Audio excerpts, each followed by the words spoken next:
June 11, 2024. Bonterra, Missouri. As the sun rose over a prison already preparing for the end of a man's life, David Hosier sat inside a cell knowing there would be no tomorrow waiting for him. He was 69 years old, suffering from serious heart problems, physically weakened, and only hours away from execution. For more than 15 years, he had insisted that he was innocent. No DNA connected him to the crime. No fingerprints placed him there. No eyewitness ever identified him. Yet none of that stopped the state from moving forward. Every appeal had failed. Every request for mercy had been denied. The clock kept moving, and so did the process that would end his life. But as that final day unfolded, something happened that would leave a lasting mark on everyone who witnessed it. Because when David Hosier was given one final opportunity to speak before the sentence was carried out, his words revealed something far more powerful than the verdict that had followed him for years. What happened during those final hours is a story few people will ever forget. There is a strange kind of quiet that settles over a prison when an execution day finally arrives. On the morning of June 11, 2024, that silence seemed to hang over every hallway and every locked door inside the Eastern Reception, Diagnostic and Correctional Center in Missouri. David Hosier woke up knowing that every remaining hour of his life had already been accounted for. There would be no surprise ruling from a court, no last-minute intervention from the governor, no unexpected delay waiting somewhere beyond the walls. The decisions had already been made. The process was already moving forward. For years, Hosier had lived with uncertainty. Appeals had come and gone. Legal arguments had been filed and reviewed. Motions had been denied and challenged. But uncertainty was gone now. What remained was a certainty few people will ever experience. By the end of that day, the state intended to carry out the sentence it had upheld for more than a decade. He was 69 years old. His health had deteriorated significantly in the months leading up to his execution. Reports from those close to him described a man struggling with serious physical problems, including a heart condition that had left him noticeably weakened. Conversations that once came easily now required effort. Simple movements had become difficult. Time seemed to be taking pieces of him long before the state planned to do the same. Yet those who spent time with him during his final days described something unexpected. They did not speak primarily about fear. They did not describe a man consumed by panic. Instead, they spoke of someone who appeared focused on making sense of the hours he had left. That does not mean he welcomed what was coming. It means that after years of courtrooms, appeals, and legal battles, there was little left to fight except the passage of time itself. Outside the prison, the arguments surrounding his case had never fully disappeared. Supporters continued pointing to what they believed were unanswered questions. They focused on the absence of physical evidence they felt should have existed if the state's theory was correct. They argued that critical details had never received the attention they deserved. Others maintained that the conviction had survived extensive legal review and that multiple courts had reached the same conclusion. The debate had lasted for years, and on June 11th it remained unresolved in the minds of many people following the case. Inside the prison, however, legal debates no longer controlled the day. Procedures did. Schedules did. The routine of an execution day moved forward with a precision that can feel almost impossible to comprehend. Every step had a purpose. Every hour had a place. Every action carried the weight of what was approaching. And as the morning slowly gave way to afternoon, David Hosier found himself moving closer to a moment that would define the final chapter of his life. As the afternoon approached, attention increasingly shifted away from the legal history of the case and toward the man at the center of it. Long before prison walls and court filings became part of his story, David Hosier had lived a life that looked very different from the one most people would eventually read about in headlines. Those who knew him before the conviction often described a man shaped by both service and personal loss, experiences that followed him long before he entered a courtroom. One of the defining events of his early life came during his teenage years when his father, a law enforcement officer, was killed in a violent incident. According to people who later spoke on his behalf, that loss left a mark that never completely disappeared.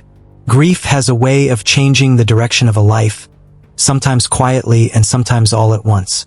For Hosier, supporters argued that the consequences of that tragedy continued to echo through many of the years that followed. Afterward, he attended military school and later served in the United States Navy. His service record became an important part of how family members remembered him. Following his military years, he built a career dedicated to helping others, working as a firefighter and emergency medical technician. It was work that demanded calm under pressure.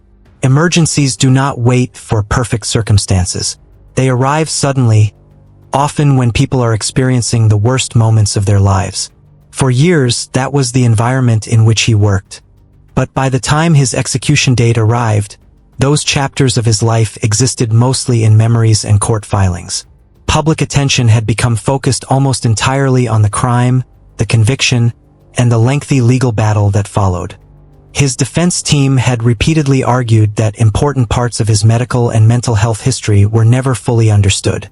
Records referenced struggles that stretched back decades, including serious mental health challenges and physical conditions that they believed affected the broader understanding of his case. The state, however, maintained that the conviction remained valid. Courts reviewed the evidence. Appeals were considered. Challenges were filed and denied. The legal system continued reaching the same conclusion. As a result, June 11th arrived with very little uncertainty regarding what would happen next. For Hosier, one issue remained central throughout nearly every stage of the process. He consistently maintained his innocence. Again and again, he pointed to what he believed was the absence of physical evidence connecting him directly to the crime. He returned to that argument through interviews, appeals, and public statements. It became the foundation of his position and remained there until the final day of his life. As afternoon sunlight faded outside the prison walls, the atmosphere inside continued to change. Staff members prepared for the evening ahead. Witnesses would soon arrive. Procedures would soon begin. The final hours were no longer distant. They were approaching with steady certainty. And as the clock continued moving forward, attention shifted toward a development that few people outside the prison fully understood. A detail involving Hosier's declining physical condition that would influence the way the state prepared for what was about to happen.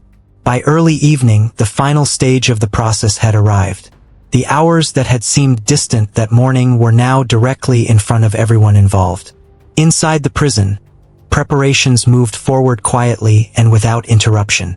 There were no pending appeals left to review. No emergency hearings waiting to begin. The legal battle that had stretched across years had reached its conclusion, and the focus had shifted entirely to the events that would unfold over the next few hours. Because of David Hosier's declining health, prison officials reportedly made specific accommodations as they prepared for the execution procedure. Age, medical complications, and physical weakness had become impossible realities to ignore. The man who entered that day was not the same man who had first arrived on death row years earlier. Time had changed him. Illness had changed him. The passage of years had left visible marks on both his body and his life. During those final hours, he spent time with people who had remained close to him. Family members and spiritual support became the center of a day that had been defined by courts and legal documents for so long. For a brief period, the conversation was no longer about motions, evidence, or appeals. It was about people saying goodbye. Those moments rarely become public. Most remain private, carried only by the individuals who lived through them.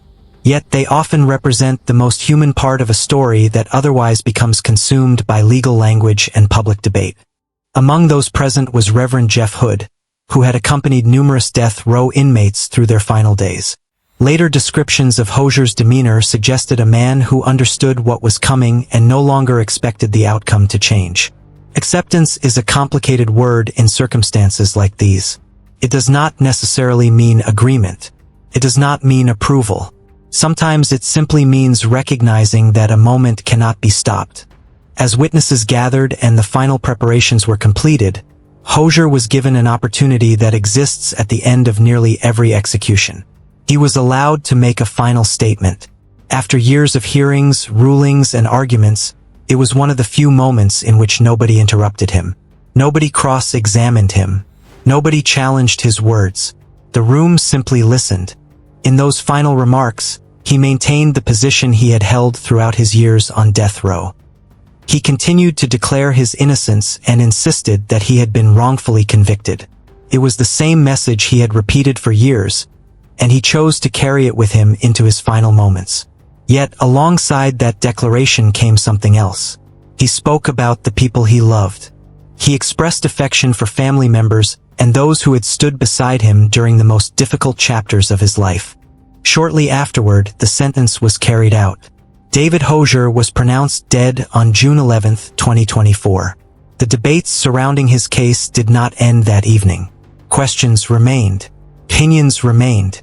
Arguments continued. But for one man, the waiting was over, and a story that had stretched across decades had finally reached its last page. There are people who will remember that day long after the headlines have disappeared. Family members who spent years hoping that one more appeal, one more review, or one more decision might change the outcome. Friends who stood by David Hosier through a legal battle that seemed to grow heavier with every passing year. Reverend Jeff Hood, who sat beside him during the final chapter of his life and witnessed moments that few people could ever truly understand. And there are also the loved ones connected to the victims, people whose lives were forever changed by tragedy, and whose search for peace has never been simple. David Hosier's story contained far more than a single day in June. It included loss, military service, years as a firefighter and EMT, serious health struggles, and a conviction that remained the subject of fierce debate until the very end. Some people believe the courts reached the correct conclusion. Others believe important questions were never fully answered. Those disagreements will likely continue for many years. But beyond every argument, every filing, and every opinion, there remains the reality of that final day. A morning that began with certainty. An afternoon moving steadily toward an unavoidable hour. A man facing the last moments of his life while continuing to insist on his innocence. And final words that turned toward family and love instead of anger. Then came the silence.